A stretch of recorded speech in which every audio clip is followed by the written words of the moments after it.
بسم الله الرحمن الرحيم يوم لا يغني مولى عن مولى شيئا ولا هم ينصرون إلا من رحم الله إنه هو العزيز الرحيم إن شجرة الزقوم طعام الأثيم كالمهل يغلي في البطون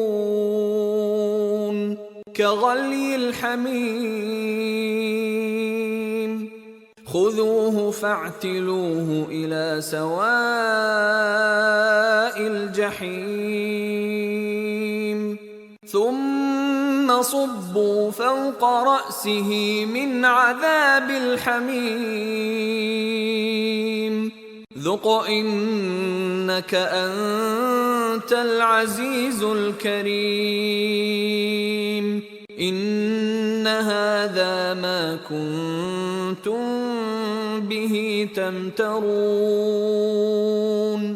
إن المتقين في مقام أمين في جنات وعيون يلبسون من سندس واستبرق متقابلين كذلك وزوجناهم بحور عين يدعون فيها بكل فاكهة آمنين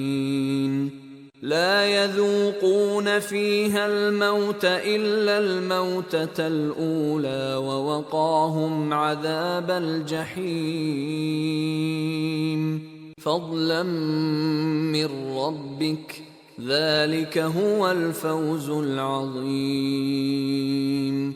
فإنما يسرناه بلسانك لعلهم يتذكرون